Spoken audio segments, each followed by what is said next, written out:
During World War II, you'd think that the BIS would not be allowing the German representative of the Reichsbank to be involved in the BIS, but you'd think wrong. So that what the BIS was during World War II was basically a bank where both sides were financed.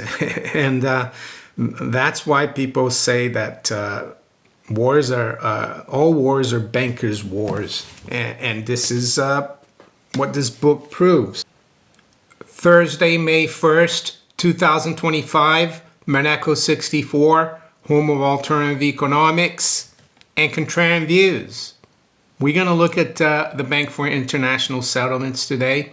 I even have a live stream for that topic. I'm going to put it up here so you can go through it.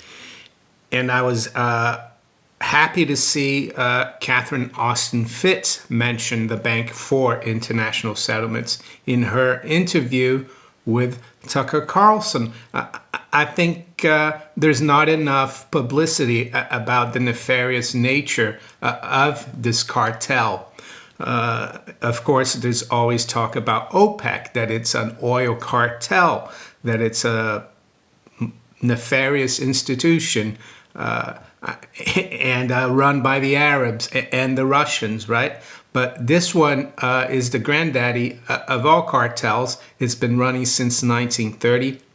And I want to do a refresher on this. I spoke just over a month ago about this international banking cartel and the fact that, yes, the head of the snake is the BIS in Basel, Switzerland. So we're going to go through it again, and I'm going to talk about the origins of this bank and how it's evolved.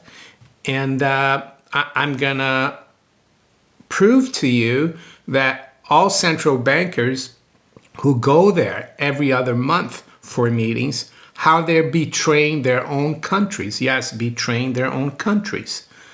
It's a very bad situation, in my opinion, and very few politicians, very few commentators mention this bank. Of course, that's probably because it's something you don't do, right? But there's none of that here on this channel. We're trying to expose, yes, this nefarious institution. So before we go further, just wanted to look at a few things that happened yesterday. I saw that the US GDP data was very weak. GDP was expected to grow at an annual rate of 2.4% in the first quarter, and it came out at minus 0.3%. So another quarter of negative growth like this is a recession, even though they'll probably change the definition again, just like they did in 2022 when we had 2 consecutive quarters of negative growth. But one thing that caught my attention was the GDP price index. Well, that was expected to rise from 2.3 to 3.1%, but it was actually 3.7. So that's showing me that you've got a shrinking economic pie and continued rising prices. It's not inflation. The inflation, as I said yesterday in my video, is the growth of the money supply. Be as it may, it's a stagflationary environment, just like the 1970s, and I think it's going to be a lot worse. Why is that? Well, because in the 1970s, there wasn't as much debt around as there is now. So, yes, I've seen there's a lot of volatility in gold and silver. I'm not concerned. I'm holding on to my gold and silver for dear life, as I've said in the past. Nothing changes. So, yesterday, actually, it was another beautiful day like today, and I was fortunate enough to go play golf with a good friend of mine that I used to work with in the city. and we're still in contact. He's a gold bug. And he invited me to go play at his new club that he joined. And it was a long drive. It's in the Essex-Suffolk borders. It's actually in Suffolk. Beautiful part of the country. And we had a really nice time. And then we had dinner afterwards. And I got home just after 9 o'clock. But yeah, it just showed me how beautiful England still is, the countryside. Yes, so there you go. Just wanted to put that out there. Back to the Bank for International Settlements, and I'm going to go back to its origins, because I think that's really important, because if you know how an institution was created, you might be able to understand how you might bring about its demise or its abolition, closing down, right? And then I'm going to talk about some events that the Bank for International Settlements has been involved in over the years. And I'm going to recommend a book that Catherine Austin Fitts talked about in her interview. Very good book. And then there's another book here that I think will help people understand what the bankers are all about. And it's Lords of Finance, which is a really good book too. And they touch upon everything, including the Bank for International Settlements. Origins. Well, we have to go back to that unfortunate event, World War I. And I spoke about that. I've recommended recently a book, Hidden History, about how World War I is really prepared years before it started by the British, because they wanted to stop. They were paranoid about the Germans overtaking them and becoming an empire, even though I don't think the Germans were trying to do that. But be as it may, World War I resulted, of course, in the loss. The German loss during World War I. And the French, especially, were very vengeful, and they set a really high hurdle, so to speak, in terms of reparations. They really punished the Germans with impossible terms, really. And by, let's say, by the by 1930, things weren't really great. Or even before that, of course, we had the hyperinflation, Weimar in 1923. And the French were acting like Shylock. They wanted their pound of flesh from Germany. And so there were a lot of negotiations. There's the Genoa Convention in 1922. And then they had to kind of come to some kind of international agreement. And that was between France, Germany, Britain, the United States somewhat, not totally, because the United States did not join the League of Nations. That's a very important point here.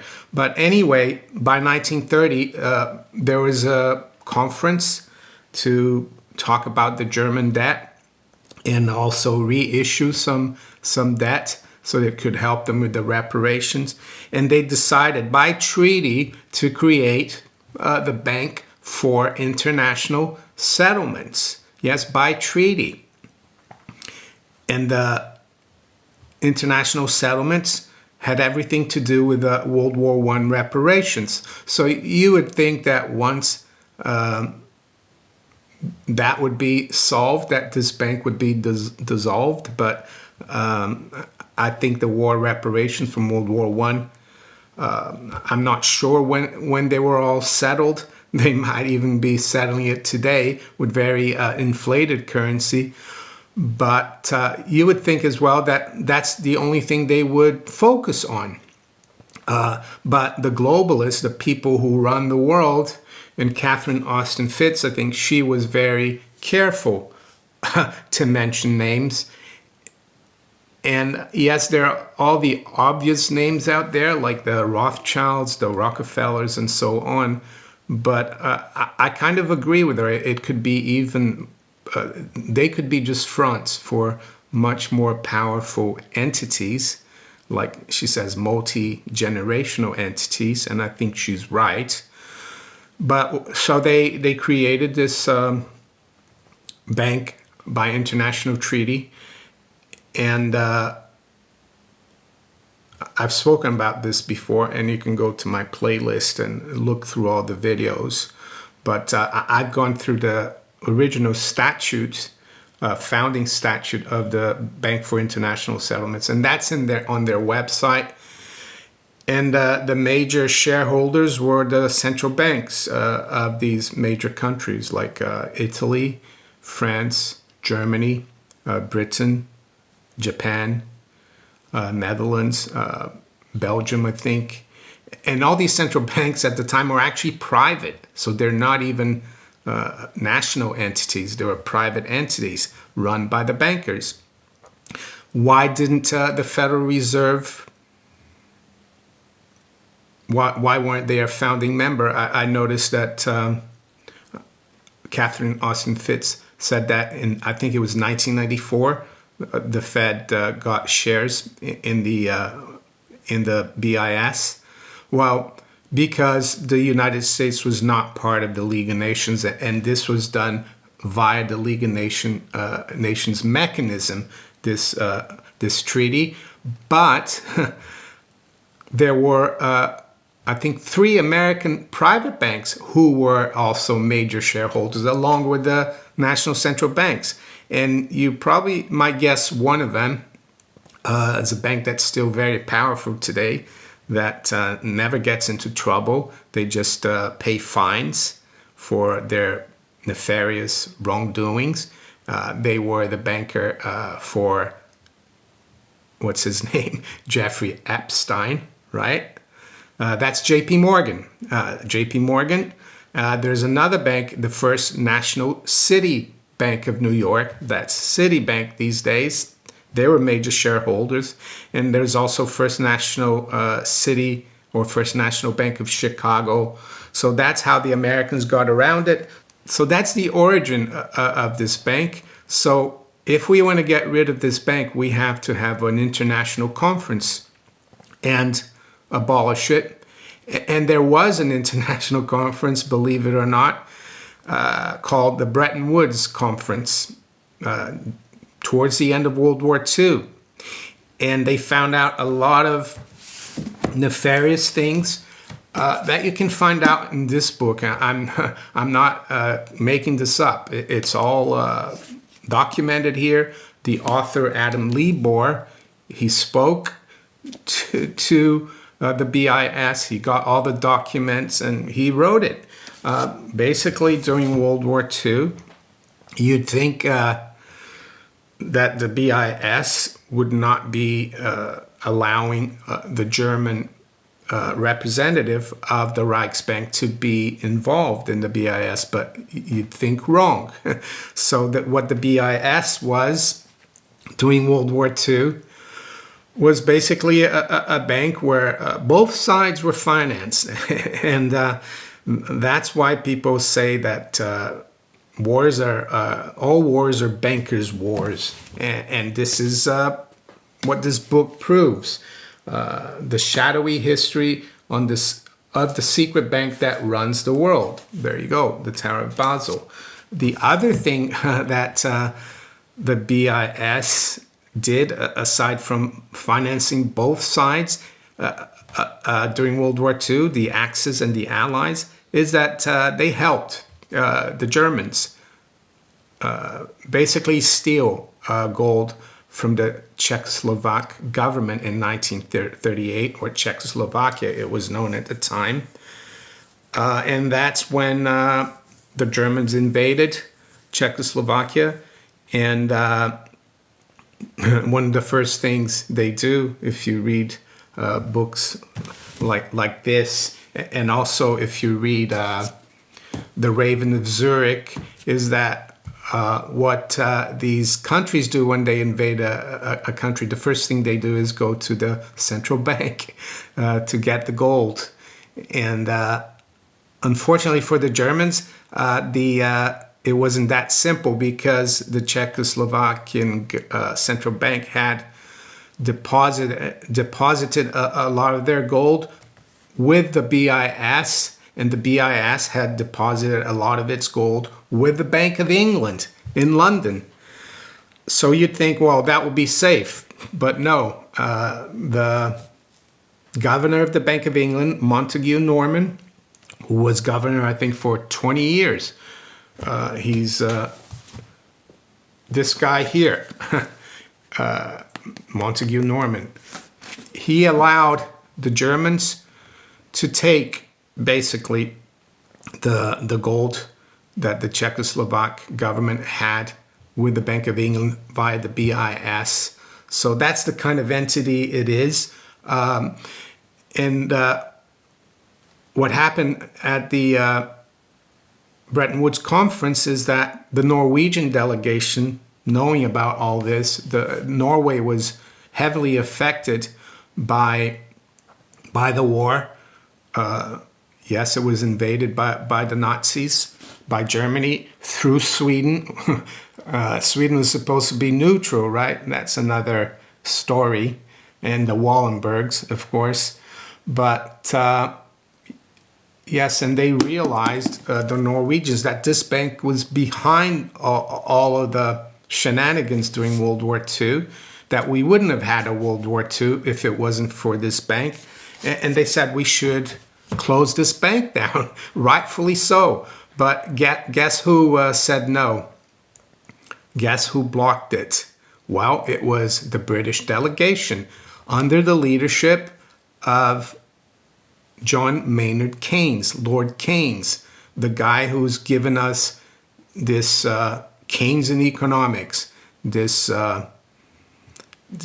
fraudulent, nefarious economics where governments just keep borrowing and borrowing and lumbering it on the public. Yes, some people might argue, well, his theory was that a country had to keep a balanced budget, but I think he knew very well that once you go down this road, it leads to disaster. So that's the BIS there. The other point that I want to make, of course, is that I said to you that any central banker, be it Jay Powell, Andrew Bailey, Lagarde, or the Japanese counterpart, or whoever, whenever they travel there every 2 months, because they go there for secret meetings every 2 months, 6 times a year, they travel under a diplomatic BIS passport. So they're not traveling as Americans or French or English. They're traveling as a BISer. Maybe we could call them BSers, like bullshitters, right? That's how they're traveling there. So that's why I'm saying they're betraying. They're like traitors to the interest of their countries. So because the BIS is like a sovereign entity, like Catherine Austin Fitts noted, that treaty made it sovereign. It has it answers to no sovereign power. The BIS, it can hide anything it wants. So that's why the central banks have their accounts with the BIS. That's where they manipulate the currency market, the gold market, probably even the silver market and other markets. And no one knows about it, and no one can call them. No one can say to the BIS, you have to come to Congress to testify. They're above the law. They are their own law. Of course, they have to respect criminal law in Switzerland, but that's like something different. So maybe people in Congress should start asking questions about the BIS to Jay Powell, maybe people in Parliament here should be asking Andrew Bailey about the BIS and the nefarious nature of this bank. And yes, and these central banks, they still own it. And now the New York Fed probably is the owner, the shareholder. And it's interesting that when it was created, it was funded with gold. Their accounting was all done in gold, right? So they know what gold is. And that's why Lindsey Williams used to say that the money of the elite, the currency they use is gold. It's not paper. It's not promises. What else about the BIS that I haven't told you about? Well, I think one of the reasons why not many people know about the BIS is that it's a very low-key institution. Yes, they've built a big tower now in Basel, Switzerland. But when they started out, they had offices in a hotel. There's like a restaurant on the ground floor. It was really low key. That's how they kept out of the limelight. And the other thing they're doing now, of course, through the Financial Stability Board, which is basically the BIS, FSB, is that they've become the regulators. Kind of, they've been pushing the regulations for the world's banking institutions. Yeah, of course, they can't impose those regulations in a certain nation, but they're very influential, and they push the regulators in different countries to adopt these regulations like Basel III. But all it is these regulations are not to make the banks safer and your money safer. It's just to keep the Ponzi scheme going. And it's amazing that national congresses or parliaments still accept this bank.